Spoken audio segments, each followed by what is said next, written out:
Hey, it's Wes. I appreciate y'all tuning in again, and I wanted to follow up with my last video that had a handful of comments and such, and I pretty well replied to all of those comments because a lot of, I think, good criticism and good discussion through all of that. And that's really why I'm making these videos, to talk to people who've already done this. That way, I'm not relying on myself solely. And that's really what I want to make today's video about, is about building your team. And I know it sounds weird to say because you're really kind of solo, but you still have a team. And what I mean by that is this. I have another business that I've been running now for 20 years, I think. It's kind of a business. I call it a business. Technically, I'm paid on a 1099 form for it, but essentially I'm a freelancer for a specific line of work. And what's interesting about that is being paid on 1099, I have a tax person.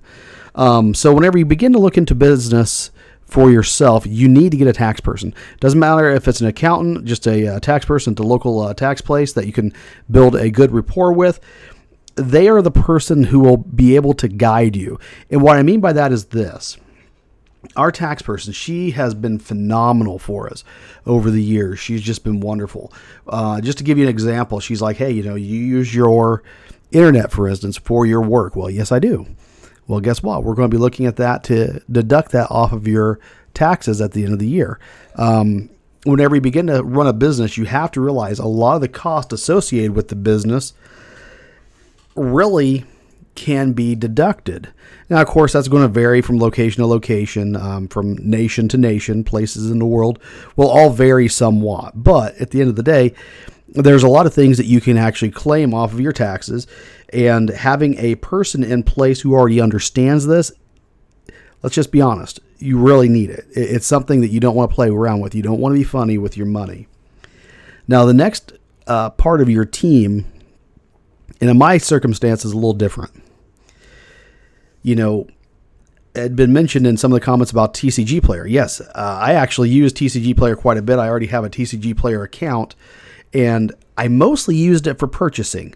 So getting into the selling side of it is going to be something new for me, but it is also a needed step.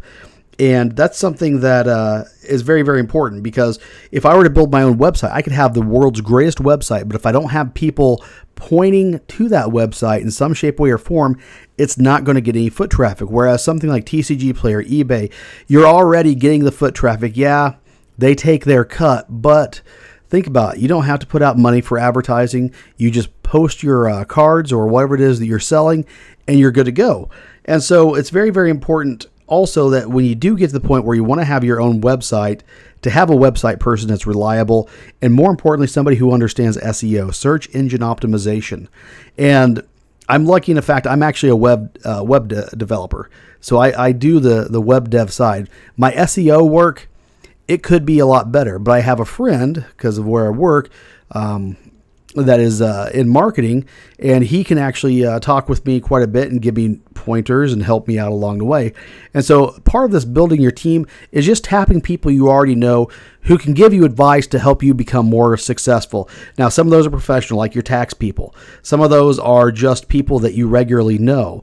And to give you an example of people that you regularly know, whenever you're beginning to do something like this, my first realization is this.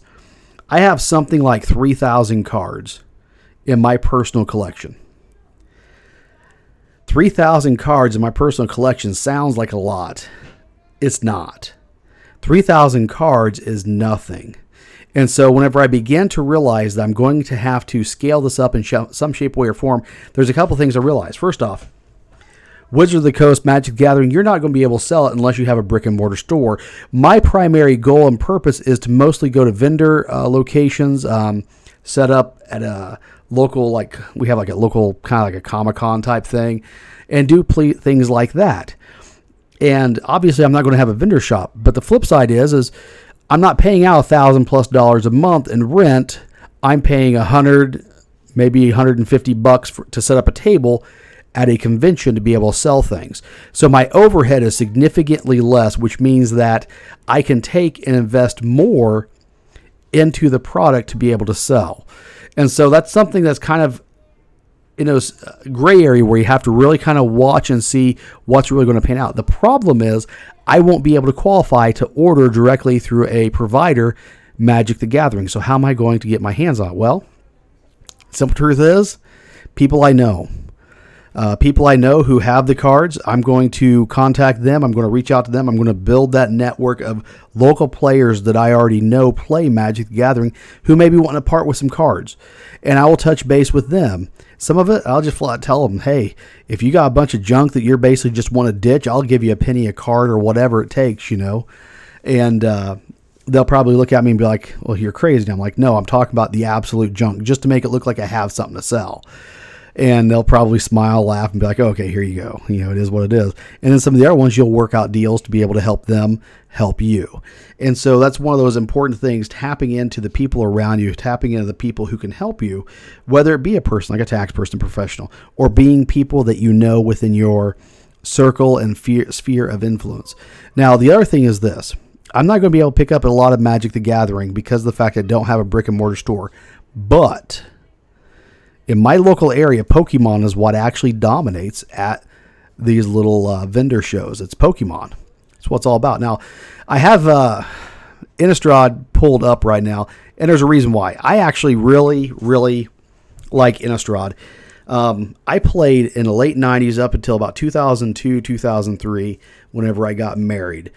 And I came back for a little while right about whenever the first Innistrad came out and when Commander first came out. And so I kind of got that good memory of those things. And so in my head, I like Commander. I've barely played it except for back about 10 years ago or so. And I like the Innistrad sets. Now, what's interesting, though, is I love Angels, which, of course, Innistrad has Angels. I love Vampires. Vampires, of course, are in Innistrad.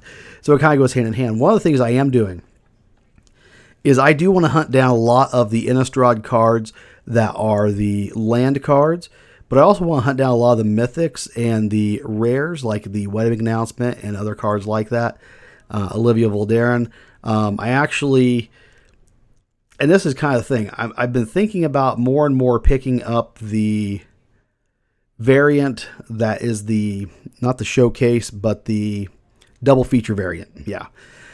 And what's weird about this is, like, for instance, I love this card. This, of course, is the special version, if I remember correctly, because there's a couple different variations.